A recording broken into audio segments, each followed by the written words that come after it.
Mr. TL and Phantom Podcast, a.k.a. the DTF Podcast. My name is Rob Dawson, and I'm joined by my lovely co-host, the one and only John Fanta, and Terrence Oglesby, former Clemson shooting guard, who is currently in the Bahamas getting ready to go to the battle for Atlantis. T.O., I'm a little jealous, man. I'm not going to lie. You just showed us your view from where you're sitting right now. It's not bad. I'm sitting here. I'm looking at a couple of cruise ships, a lot of white sand and beaches. The weather isn't as good as I was hoping, but gosh, I'll see that probably after we get weather isn't as good as what I was hoping. You know what's happening right now in Mount Laurel, New Jersey? It is 40 degrees and it is raining, right? Yeah. 40 degrees and raining. Phantom, what's the weather like up in Hoboken? Yep, not much different, Rob. Chance of rain, 80%. It's gray. But you know what? I hear that, Terrence, this trip was paid for by Jeff Goodman. Not true. The weather would have been much nicer if that was the case. I don't know if that. I'll tell you this much. I don't have any white sand, dark sand, green sand, any kind of sand beaches anywhere near me. So you're living the life of luxury, T.O. That's what we're calling it. You know what, Rob, you were just coming from Mohegan Sun, where the weather doesn't matter. There are no clocks. It's always the same temperature inside Mohegan Sun. No windows, the best. And did you hit that Krispy Kreme, Duster? No, I didn't. I'm going. I'm trying this keto thing out. Okay. There you go. Goodman shamed me into trying to do it. He basically said, "I don't think you have the discipline to do a keto diet." And I said, "Okay, fuck you. Here we go. I'm doing it." Let me ask you, what's the why? Who's the? Because every time I'm at Mohegan Sun, and that's where you were for the Hall of Fame tip-off, there's some characters. Did you see any particular character, or did you see something? Did you see someone put $1,000 down on a hand? Like, did you see something wild that you could share with us? At the tables, no, not really. Okay. Other than bad decisions that I made, nights that I wish that I could redo and start over. But there was like this group of about 6 Purdue fans that showed up in like the checkered suits. You probably saw them on TV. They were just, they were the life of the party the entire weekend. Hammering beers, drinking courtside. They would leave in the middle of one of the games and come back, and they'd have like 9 beers, 9 Coors Lights. So those guys were living their best life at Mohegan Sun. Were those the guys that told Hummel that they were he was at the wrong casino? Yeah. Oh, okay. Gotcha. Yeah, they looked fun. They looked like they were having a good time. And in another life, eventually I will be joining them, hopefully. So, all right, let's talk about what we saw this weekend. I don't want to start at Mohegan Sun because we can get into that in a little bit. I do want to start with what happened out in Las Vegas in the game that Robbie Hummel was on the call for. Last night would have been Sunday night. Arizona beat up on Michigan State. They won. That final was 80-62. Benedict III had 16 points. Christian Coloco had 22 points, 7 boards, 4 blocks. I want to know what you guys learned from that game. I'm going to tell you, first and foremost, I learned that I have no idea how to pronounce anyone on Arizona's name because it's Azulis Tubelis. I got that wrong. It's Dalen Terry, not Dallin Terry. I got that one wrong. Dallin Cuff messed me up, man, by having his name pronounced differently than Dalen Terry. So I blame him for that one. It's Benedict Mathurin instead of Mathurin. We got that one wrong.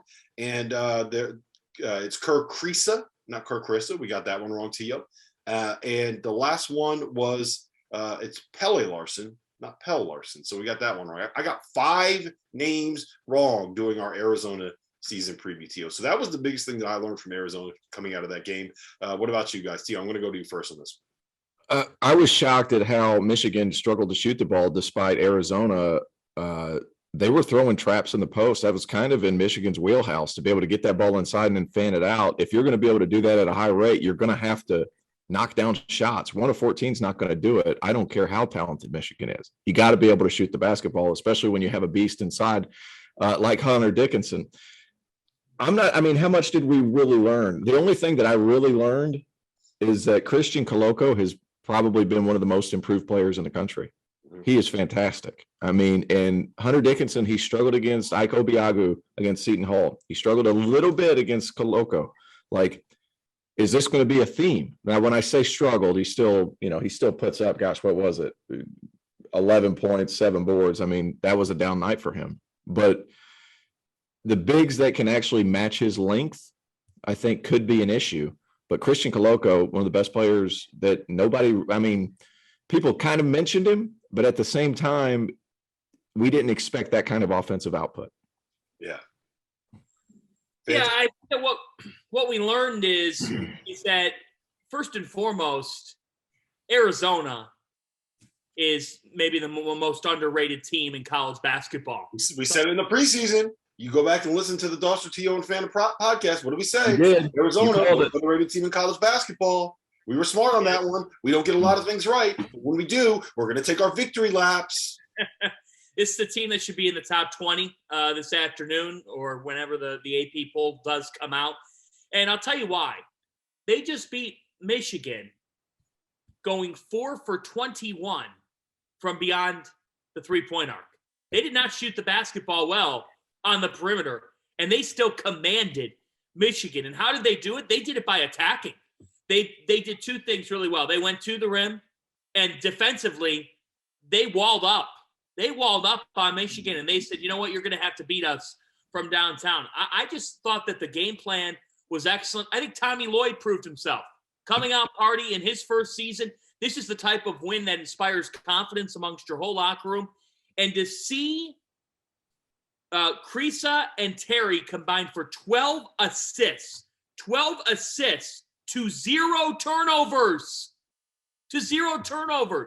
They shared the basketball well. This was a statement performance by Arizona, and it was a much-needed victory for the Pac-12 conference. What did we learn about Michigan? We learned that this team is their youth showed. Their youth has showed all week. You know, they just beyond Eli Brooks. I don't know exactly what they have today. I think they're the team in the Big Ten that can grow the most from now until March, but they've got stuff to work on. Diabate's he's a puppy. You know, there's youth on this team. There's guys that are still trying to figure out exactly who they are and what their roles are. So give Juwan Howard some time, but I think Michigan got tested here in the second week of the season and had to take their lumps as a result. And Caleb Houston, who everybody thought was going to be like this top 10, like super athlete, can create, do all that stuff. He relies on other guys for a lot of stuff. But was he overvalued? I don't know, but he went 0 for 5 from 3 in this game, in a game where they really needed him to be able to shoot the basketball to space the floor. I love the Gonzaga overlap from Lloyd. Like, get the rebound, push it as fast as you can. If not, run a couple staggers, let your guys play. Good hire. I'm just going to say it as simply as possible. Great hire by Arizona. Yeah, I mean, he did a really good job of kind of getting his guys in a position to succeed. And you know, let's give some credit to Sean Miller too. He did not leave that cupboard empty at all. There are pros on that roster. You mentioned Christian Coloco, who I think we're going to look up in March and say that he was the most improved player in college basketball, up there, one of them. The block that he had on Hunter Dickinson's dunk in the first half is going to go down as one of the better blocks we see in college basketball this season. He was catching lobs. He's a rim runner. He's tough. He's physical. Like I thought that he was a little bit too skinny coming into the year, which was my concern with him, which is why I thought they were going to play Umar a little bit more. But no, he's tough. He's physical. He handled his own against Hunter Dickinson. I do want to just elaborate a little bit on the point that you made about Michigan fans. I'm worried about this group. And the reason I say that is that I don't know how good the supporting cast for Hunter Dickinson is going to end up being this year, right? Caleb Houston he's got to get better. He hasn't been it yet. Same thing with Moussa Diabate. I think that he can get there. I think that both those guys are going to end up being good NBA players eventually, but they're not there yet. It's going to take them some time to kind of grow and develop into the system and into what Juwan Howard wants to do. Brandon Johns, I don't think is all that good, just to be frank. I don't think that he is a guy that you necessarily want being your starting four on a team that is a top 5 team in college basketball. I don't think that you can do that. Devontae Jones has looked a little out of his element in these first 2 games against high-level competition. Right. But I also think it's worth pointing out, right? So I'm worried about their supporting cast. Eli Brooks is the one guy where I'm like, okay, you can trust him, right? I don't know who are those other guys out of that supporting cast you can necessarily say, okay, I trust. But I do think it's worth pointing out that both Seton Hall and Arizona kind of play a similar style in that they'll get 4 guys out there that can switch 1 through 4. They have a ton of length.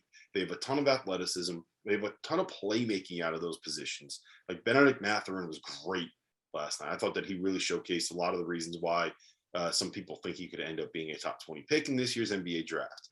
Dalen Terry, I thought, was really effective on the defensive end. Tubelis, I thought, was more mobile and a little bit more athletic than I expected him to be coming back this season. When you can get out and pressure the way that they pressure and funnel people towards a Christian Koloko, all of a sudden you can kind of overwhelm teams on the defensive end, which is exactly what Seton Hall did. And if you look at Michigan's backcourt, I mean, the perimeter players, they're smaller. Eli Brooks is what, like 6'1"? Devontae Jones is like 6 foot. They're smaller. You have a point guard transfer moving up, trying to get acclimated to the next level.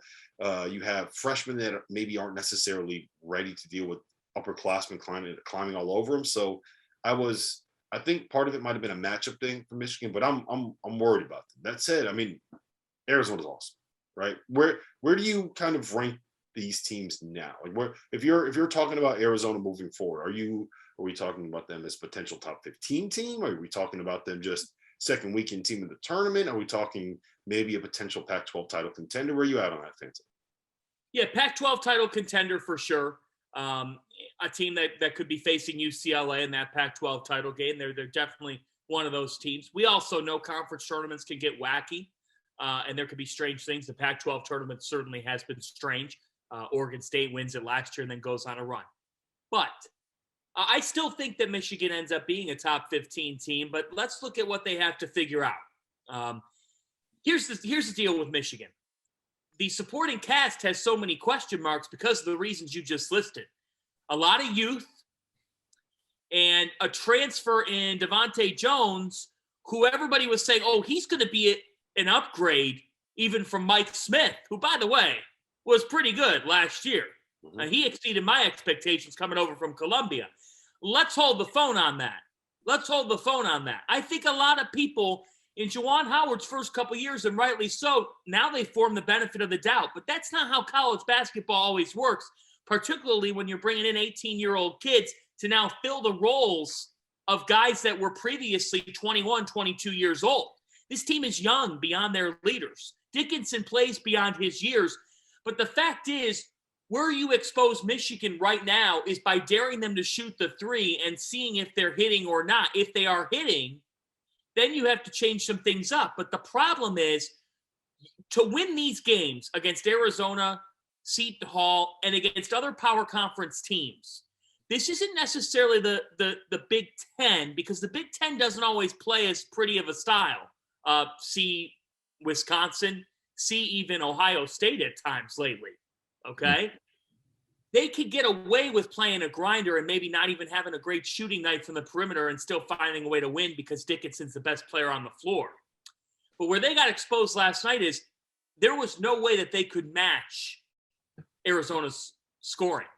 They couldn't do that. They're not getting to 80 points with the current guys that they have.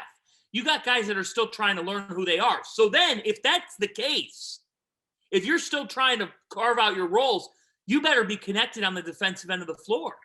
The fact is, this Michigan team is not ready defensively in November. On November the 22nd, they're not where they are defensively, where they're going to be by the time January or February rolls around. I think the key element here is Moussa Diabate. I watched, because I'm insane, I watched the whole Michigan UNLV game, the whole thing in its entirety. I was in Connecticut, so I was in my hotel room by myself, and I'm looking at the game. I watched the entire game, and UNLV went crazy from 3 in the game, and Michigan had trouble combating that. In the second half, though, Michigan won the game because Moussa Diabate, against a team that's not Seton Hall or Arizona, took the game over. He took the game over, was rebounding the ball, was shooting the ball well, was doing things inside, was blocking shots. He's the single biggest variable for me going forward. Yep. He's just a puppy and needs to learn.